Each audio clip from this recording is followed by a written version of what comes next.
ಎಲ್ಲ ಅಧಿಕಾರಿ ಬಂಧುಗಳೇ, ಗ್ರಾಮಸ್ಥರು ಈಗಾಗಲೇ ಎಲ್ಲ ವಿಚಾರಗಳನ್ನು ನಿಮಗೆ ತಿಳಿಸಿದ್ದಾರೆ. ಯಡಿಯೂರಪ್ಪನವರು ಮುಖ್ಯಮಂತ್ರಿ ಆದಾಗ ಒಂದು ತೀರ್ಮಾನವನ್ನು ಅಸೆಂಬ್ಲಿಯಲ್ಲಿ ಪ್ರಕಟ ಮಾಡಿದ್ರು. ವೀರಾಪುರ ಶಿವಕುಮಾರ ಸ್ವಾಮಿಯವರ ಹುಟ್ಟಿದವರು, ಬಾಣಂದೂರು ಬಾಲಗಂಗಾಧರ ಸ್ವಾಮಿಯವರ ಹುಟ್ಟಿದವರು. ಎರಡೂ ಗ್ರಾಮಗಳನ್ನು ಅಭಿವೃದ್ಧಿಪಡಿಸಬೇಕು ಅನ್ನೋ ವಿಶೇಷವಾದ ಕಾಳಜಿಯನ್ನು ಇಟ್ಟುಕೊಂಡು 25 ಕೋಟಿ ರೂಗಳ ಅನುದಾನವನ್ನು ಬಿಡುಗಡೆ ಮಾಡಬೇಕು ಅಂತ ತೀರ್ಮಾನ ಮಾಡಿದರು. ಅದರಂತೆ ಈಗ ಎಲ್ಲ ಕೆಲಸಗಳು ನಡೆದಿರುವಂಥದ್ದು ನಿಮ್ಮೆಲ್ಲರಿಗೂ ಗೊತ್ತಿದೆ. ಈಗ ಬಾಣಂದೂರಿನಲ್ಲಿ ಬಹುಶಃ ಎಲ್ಲ ಮುಗಿದಿರಬೇಕು ಅಂತ ಅದೇ ಇದೇ ರೀತಿ ಅವನು ಕಾಂಟ್ರಾಕ್ಟರ್ ಗೊತ್ತಿಲ್ಲ ಅಲ್ಲಿ ಎರಡೂ ಕೂಡ ಸ್ಟ್ಯಾಚ್ಯೂ ಎಲ್ಲ ಬರುತ್ತೆ. ಅದರಲ್ಲಿ ಎರಡೂ ಕೂಡ ಸಮಸಮವಾಗಿ ಒಂದೇ ರೀತಿಯಲ್ಲಿ ಆಗಬೇಕು ಅನ್ನುವಂತಹ ಯೋಚನೆ ಇಟ್ಕೊಂಡು ತೀರ್ಮಾನ ಮಾಡಿರುವಂತಹ ಅವರು ಈಗ ಬದಲಾವಣೆ ಆದ ಪರಿಸ್ಥಿತಿಯಿಂದಾಗಿ ಇವು ಭಾಳ ಹಿಂದೆ ಬಿದ್ದಿದೆ. ಈಗಾಗಲೇ ಮುಗಿದು ಭಾಳ ವರ್ಷಗಳೇ ಆಗಬೇಕಾಗಿತ್ತು. ಈಗ ಹೊಸ ಏನಿಲ್ಲ ಆಗೋದೆಲ್ಲ ಒಳ್ಳೆಯಕ್ಕೆ ಅನ್ಕೊಬೇಕಲ್ಲ ನಾವೆಲ್ಲ.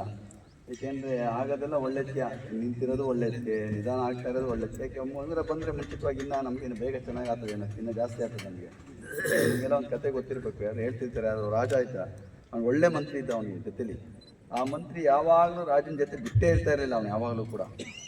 ಅವ್ನು ಏನೇ ಆಗಲಿ ಆಗ ಒಳ್ಳೆ ಸ್ವಾಮಿ, ಒಳ್ಳೇದಾಯ್ತು ಸ್ವಾಮಿ ನಾನು ಏನಾದರೆ ಒಳ್ಳೇದಾಯ್ತು ಸ್ವಾಮಿ ಅವ್ನು ಒಂದ್ಸತಿ ಏನೋ ಹಣ್ಣು ಹಚ್ಬೇಕಾದ್ರೆ ಏನೋ ಬೆಳ್ಳಿ ಕತ್ತರಿಸೋಗ್ಬಿಡ್ತು ಅವನಿಗೆ, ರಾಜನಿಗೆ. ಭಾಳ ಒಳ್ಳೇದಾಯ್ತು ಸ್ವಾಮಿ ಅಂದ್ಬಿಟ್ಟು ಅವನಿಗೆ.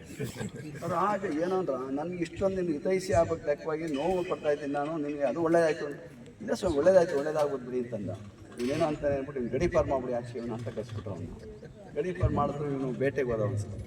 ಬೇಟೆಗೆ ಹೋದ್ಮೇಲೆ ಎಲ್ಲ ಬೇರೆ ಬೇರೆ ಆಗ್ಬಿಟ್ರು. ಕಾಡು ಜನ ಇವನು ಸಿಕ್ಕಿದ. ಓಹೋ ಏನೋ ಅವ್ರು ಯಾರೋ ಒಂದು ದೇವತೆ ಮಾಡಿದ್ರು, ಅವರು ಬಲಿ ಕೊಡಬೇಕು, ನರಬಲಿ ಅಂತ ತಿಳ್ಕೊಂಬಿಟ್ರು ಅವರು. ಇವ್ನು ಒಳ್ಳೆಯವನು ಸಿಗ್ತಾ ಕಣಪ್ಪ ಅಂತ ಹೇಳಿ ಅವನ್ನೆಲ್ಲ ತಂದು ರೆಡಿ ಮಾಡಿ ಇವನು ಬಲಿ ಕೊಟ್ಬಿಡೋಣ ಯಾವುದೋ ಒಂದು ದೇವತೆಗೆ ಅಂದ್ಬಿಟ್ಟು ಯೋಚನೆ ಮಾಡಿ ಇವನ್ನ ಸರಿಯಾಗಿ ಅವನ ನೋಡಪ್ಪ ಏನೆಲ್ಲ ಸರಿಯಾಗಿ ಅವನ ಇಲ್ವಾ ಅಂತ ನೋಡೋದಿಲ್ಲ ನನಗೆ. ಆವಾಗ ನೋಡ್ತಾರೆ ಬೆಳ್ಳಿಲ್ಲ ಅವನಿಗೆ. ಇವನಿಗೆ ಬಲಿ ಕೊಡೋದು ಬೇಡ ಕಣಪ್ಪ, ಸರಿ ಇಲ್ಲ ಅಂದ್ಬಿಟ್ಟು ಬೇಡ ಕಳಿಸ್ಬಿಡಿ ಇವನ್ನ ಅಂತ ಕಳಿಸ್ಬಿಟ್ಟು ಅವನಿಗೆ. ಅಯ್ಯೋ ಕರೆಕ್ಟ್ ಸೊಲೈತ್ ಕಣೆ, ನನ್ನ ಮಂತ್ರಿ ಹೇಳಿದ್ದು ಒಳ್ಳೇದಾಯಿತು, ನಾನು ತಪ್ಪು ಮಾಡ್ಬಿಟ್ಟೆ, ಅವನ್ನ ಗಡೀಪಾರು ಮಾಡ್ಬಿಟ್ಟೆ, ಅವನ್ನ ಅಯ್ಯೋ ಕರ್ಸಪ್ಪ ಅವನ ಅಂತ ವಾಪಸ್ ಕಳ್ಸಿದ್ವಿ. ನೀನು ಹೇಳಿದೆಲ್ಲ ಸರಿ ಕಣೆಯ, ತಪ್ಪಾಯಿತು, ನಿನ್ನ ಗಡೀಪಾರು ಮಾಡ್ಬಿಟ್ಟೆ, ಕ್ಷಮಿಸು. ಅದು ಒಳ್ಳೇದೇ ಸ್ವಾಮಿ ಅಂತಂದು. ಇದೇನು ಒಳ್ಳೇದಂತೆಯಲ್ಲ ಅಂತಂದ್ರೆ, ಹೌದು ಸ್ವಾಮಿ, ನಿಮ್ಮ ಜೊತೆ ನಾನೇ ಇರ್ತಿದ್ದೆ ಅವಾಗ, ನಿಮ್ಮನ್ನು ನಿಮ್ಮನ್ನು ಕೊಟ್ಬಿಡ್ತೀವಿ, ನನ್ನ ಕೊಡ್ತಿದ್ರು ಅವಾಗ, ಒಳ್ಳೇದೇ ಆಯ್ತು ಸ್ವಾಮಿ.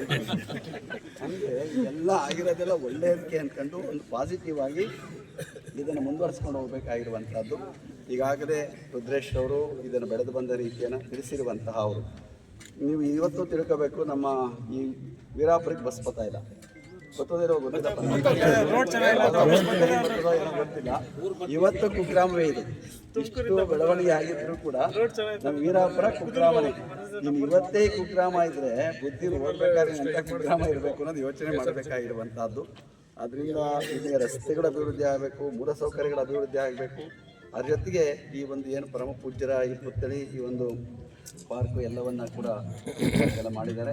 ಇದು ಅಭಿವೃದ್ಧಿ ಆಗೋದಕ್ಕೆ ಈಗ ಹೊಸ ಒಂದು ಪ್ರಾರಂಭವಾಗ್ತಾ ಇರುವಂಥದ್ದು ಅತ್ಯಂತ ಸಂತೋಷ ಪಡುವಂಥ ಸಂಗತಿ. ಈಗಾಗಲೇ ಶಿಲ್ಪಿಗಳು ಭಾಳ ಚೆನ್ನಾಗಿ ಮಾಡ್ತಾ ಇದ್ದಾರೆ.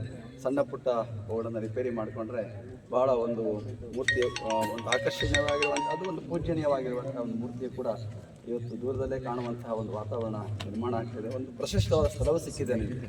ಏಕೆಂದರೆ ಇಂಥ ಎತ್ತರವಾದ ಒಂದು ಜಾಗ ಸಿಗೋದು ಕಷ್ಟ ಇದೆ. ಸಮತಟ್ಟಾದ ಪ್ರದೇಶ ಆಗಿದೆ, ಇದೆಲ್ಲ ಗೊತ್ತಾಗ್ತಿರಲಿಲ್ಲ.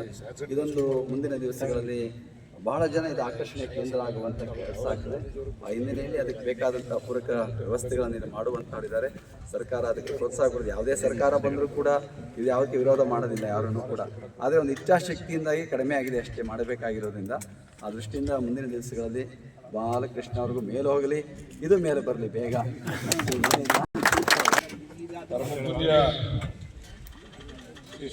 ಸ್ವಾಮೀಜಿಯವರ ಪಾದಗಳಿಗೆ ನಮಸ್ಕಾರ ಮಾಡ್ತಾ,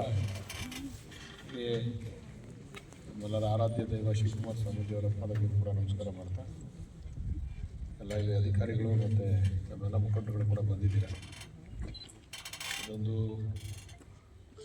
ಒಳ್ಳೆಯ ಕಾರ್ಯಕ್ರಮ.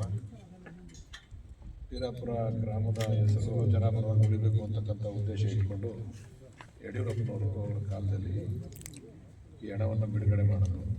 ಇದಕ್ಕೆ ಸಿದ್ಲಿಂಗ ಸ್ವಾಮೀಜಿಯವರು ಮತ್ತು ಸೇರಿ ಯಾವ ರೀತಿ ಆಗಬೇಕು ಅಂತಕ್ಕಂಥದ್ದನ್ನು ತೀರ್ಮಾನ ಮಾಡಿದ್ದಾರೆ. ಯಡಿಯೂರಪ್ಪನವರೇ 5 ವರ್ಷ ಇದ್ದಿದ್ರೆ ಬಹುಶಃ ಮುಗಿದೋಗ್ತಿದ್ದೆ ನಾವು. ಇನ್ನೊಂದು ವರ್ಷ ಇದೆ ಸರ್. 2 ವರ್ಷ ಇದ್ದಿದ್ದೀರ.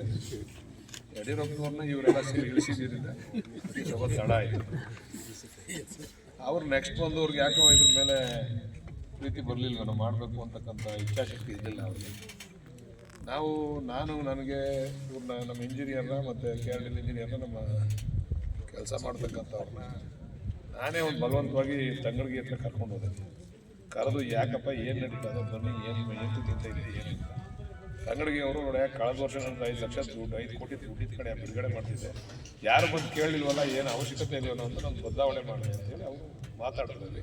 ಈಗ ತಂಗಡಿಗೆ ಅವ್ರ ಮನಸ್ಸಲ್ಲೂ ಇದೆ, ನೀವು ಇವತ್ತು ಮೊದಲೇ ಫಿಕ್ಸ್ ಮಾಡಿದ್ರೆ ತಂಗಡಿಗೆ ಅವರು ಕರ್ಕೊಂಡು ನೋಡೋಣ, ಇನ್ನೊಂದು 15 ಕರ್ಸೋಣ. DCM ಅವ್ರನ್ನ ನಾನು MP ಅವ್ರು ಬಂದು ನೋಡ್ಕೊಂಡು ಹೋಗಿದ್ದು ಒಂದ್ಸರಿ, ನಾನು MP ಅವರಿಬ್ಬರು ಬಂದಿದ್ದೆ. ಅಂದರೆ ಆಗ ಸುರೇಶ್ ಅವರು ನಾನಿಬ್ಬರು ಬಂದು ನೋಡ್ಕೊಂಡು ಹೋಗಿದ್ದು. ಅವರು ಹೇಳಿದ್ರು ಯಾವ ರೀತಿ ಮಾಡೋಣ ಅಂತೇಳಿ ಕೆಲವರ ಅಭಿಪ್ರಾಯ ಕೂಡ ವ್ಯಕ್ತಪಡಿಸಿದ್ರು. ಅವತ್ತು ಅವ್ರನ್ನೂ ಕರ್ಕೊಂಬರ್ತೀನಿ, DCM ಅವ್ರನ್ನೂ ಕರ್ಕೊಂಬರೋಣ, ತಂಗಡಿಗೆ ಅವ್ರನ್ನೂ ಕರ್ಕೊಂಬರೋಣ. ಇದನ್ನು ಸಂಪೂರ್ಣವಾಗಿ ಮಾಡ್ಕೊಳ್ಬೇಕಂತ ಜವಾಬ್ದಾರಿ ನಮ್ಮ ಸರ್ಕಾರದ ಮೇಲೆ ಅದನ್ನು ಮಾಡ್ತೀವಿ. ಫಾರೆಸ್ಟ್ ಲ್ಯಾಂಡ್ ಬಗ್ಗೆ DC ಅವರು ಕೂಡ ಮಾತಾಡ್ತಾರೆ. DF ಇದು ಅವ್ರು ಸುಮ್ಮನೆ ಹೇಳಿದ್ರೆ ಕೊಡಲ್ಲ ಅವರು.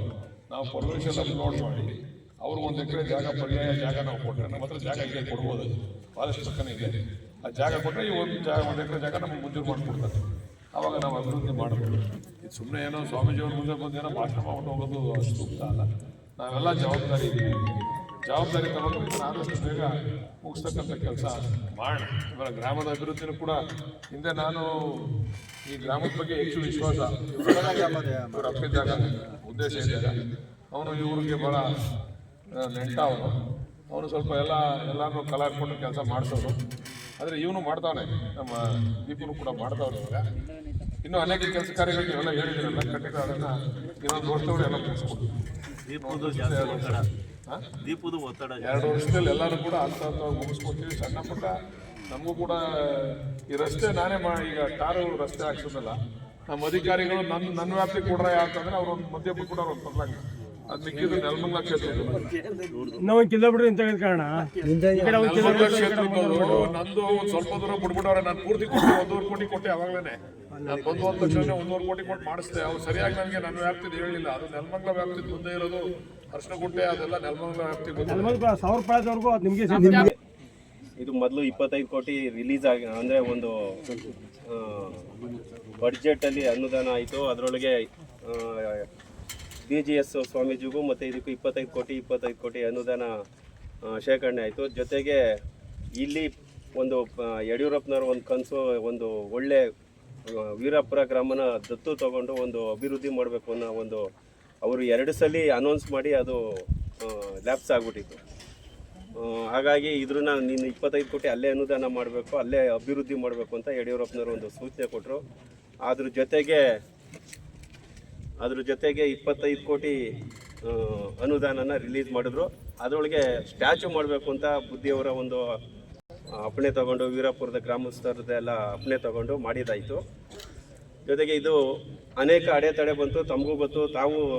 ನೀವು ಅನೇಕ ಬಾರಿ ಚರ್ಚೆ ಮಾಡಿದ್ದೀವಿ. ಈ ಒಂದು ಸ್ಟ್ಯಾಚು ಮಾಡೋಕ್ಕೆ ಹೋದಾಗ ಇಲ್ಲಿ 1 ಎಕರೆ ಫಾರೆಸ್ಟ್ ಡಿಪಾರ್ಟ್ಮೆಂಟ್ಗೆ ಬಂತು. ಅದು DC ಅವ್ರ ಗಮನಕ್ಕೆ ತಂದು ಅವತ್ತು DC ಅವರು ಅದ್ರೊಳಗೆ ಸಲಹೆ ಕೊಟ್ಟರು. ಗಂಗಾಧರ ಸ್ವಾಮಿ ಅವರು ನಮ್ಗೆ MD ಇದ್ದರು. MD ಇದ್ದಂಥ ಸಂದರ್ಭದಲ್ಲಿ ಸಲಹೆ ಕೊಟ್ಟರು, ರಸ್ತೆ ಮಾಡಿ ಅದನ್ನು ಇದು ಮಾಡೋಣ ಅಂತ.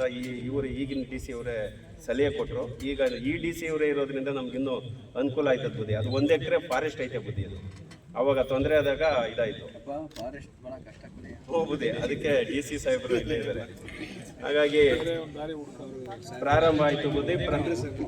ಪ್ರವೇಶ ಅಂತ ಒಂದು ಇದೆ ಆ್ಯಪ್, ಅದಕ್ಕೆ ಡೌನ್ಲೋಡ್ ಮಾಡಿ ಆಲ್ಟರ್ನೇಟಿವ್ ಜಾಗ ಕೊಟ್ಟು ಅದರೊಳಗೆ ಶ್ರೀಗಳ ಒಂದು ಜಮೀನು ಇದೆ, ಅಲ್ಲಿ ಸ್ಕೂಲು ಮತ್ತು ಸಮುದಾಯ ಭವನ ಇದನ್ನೆಲ್ಲ ಮಾಡಬೇಕು ಅಂತ. ಮತ್ತು ನಮ್ಮ ಸಂಬಂಧಿಕರದೇ ಎಲ್ಲ ಸ್ವಾಮೀಜಿ ಸಂಬಂಧಿಕರದೇ ಜಾಗ ಬಿಡೋಕ್ಕೂ ಎಲ್ಲ ಒಪ್ಕೊಂಡ್ರು. ಆ ರಸ್ತೆಯಲ್ಲಿ 60 ಅಡಿ ರಸ್ತೆ ಮಾಡಬೇಕು ಅಂತ ಒಂದು ಪ್ಲಾನ್ ಮಾಡಿದ್ದೀವಿ ಬಲ್ಲಣ್ಣ. 60 ಅಡಿ ರಸ್ತೆಯಲ್ಲಿ ಕೆಲವ್ರದ್ದು 20 ಅಡಿ 15 ಅಡಿ ಸೈಟ್ಗಳು ಹೋಗ್ತದೆ. ಈ ಟೋಟಲ್ ಏನು ಅರಸನಕುಂಟೆಯಿಂದ ಇಲ್ಲಿ PWD ಅವರು ಒಂದು ಎಸ್ಟಿಮೇಟ್ ಮಾಡವ್ರೆ. 53 ಟೋಟಲ್ 80 ಕೋಟಿ 82-83 ಇರ್ಬೋದು. ರಸ್ತೆಗೇನೆ 52-53 ಕೋಟಿ. ಅದು ತಮ್ಮ ಹತ್ರನೂ ಒಂದ್ಸಲಿ ಚರ್ಚೆ ಮಾಡಿದ್ದು, ಈ ಥರ ಮಾಡೋಣ ಅಂದಿದ್ದಕ್ಕೆ ಒಳ್ಳೆ ಐಡಿಯಾ ಅಂತ ನೀವು ಹೇಳಿದ್ರೆ ಇದು ನಿವೇಶನಕ್ಕೆ ಹೋಗೋದ್ರೊಳಗೆ ಒಂದು ಸ್ವಲ್ಪ ಪರಿಹಾರ ಕೊಟ್ಕೊಂಡು ಹಿಂದೆಗಡೆ ಸಮುದಾಯ ಭವನಕ್ಕೆ ಯಾರು ಜಾಗ ಬಿಡ್ತಾರೆ ಅವ್ರಿಗೂ ಒಂದು ಸ್ವಲ್ಪ ಪರಿಹಾರ ಇದರಲ್ಲೇ ಸೇರಿಸ್ಬೇಕು ಅಂತ ಚರ್ಚೆ ಆಗಿತ್ತು, ನಿಮಗೂ ಗೊತ್ತೋದು. ಹಾಗಾಗಿ ಆ ಒಂದು ಪ್ರಾಜೆಕ್ಟ್ ಹಂಗೆ ನಿಂತೈತೆ ಬಲಣ. ಅದು ಯಡಿಯೂರಪ್ಪನವರು ಎಲ್ಲ ಎಕ್ಸ್ಟಿಮೇಟ್ ಎಲ್ಲ ಮಾಡಿ ಅಪ್ರೂವಲ್ ಮಾಡಿ ಇವರು ಬಂತು, ಯಾರು ನಮ್ಮ ಫೈನಾನ್ಸ್